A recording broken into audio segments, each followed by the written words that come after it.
નમસ્કાર, હું છું પ્રિયા અને તમે જોઈ રહ્યા છો જનતા કી જાણકારી ન્યૂઝ। નજર કરીએ આજના સમાચાર ઉપર। શામળાસર ખાતે પેટ્રોલ પંપના ઓનર બહાદુરભા નુઘાભા માણેક દ્વારા કુળદેવી કૃપા પેટ્રોલ પંપ આજરોજ ખુલ્લો મુકાયો।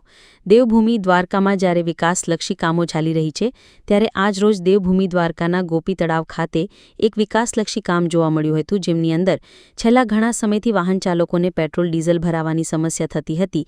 તેને ધ્યાને લઈ આજરોજ ગોપી તળાવ શામળાસર ખાતે શામળાસર માજી સરપંચ કાર્યાભા સવાભા માણેક તથા દેવભૂમિ દ્વારકા જિલ્લા સદસ્ય વનરાજભાઈ માણેક દ્વારા ગોપી શામળાસર હાઈવે ઉપર કુળદેવી કૃપા પેટ્રોલિયમ પેટ્રોલ પંપનું ઉદ્ઘાટન કરવામાં આવ્યું હતું, જેમાં પેટ્રોલ પંપના ઓનર બહાદુરભા નુઘાભા માણેક દ્વારા આ સમગ્ર પેટ્રોલ પંપનું સંચાલન કરવામાં આવશે।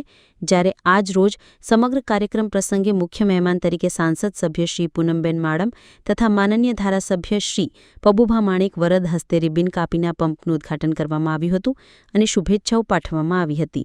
જ્યારે હવે જે છેલ્લા ઘણા સમયથી પેટ્રોલ અંગેની સમસ્યાઓ ગ્રામ્ય વિસ્તારોમાં રહેતી હતી તે ઓછી થઈ જશે તેમ જણાઈ રહ્યું છે।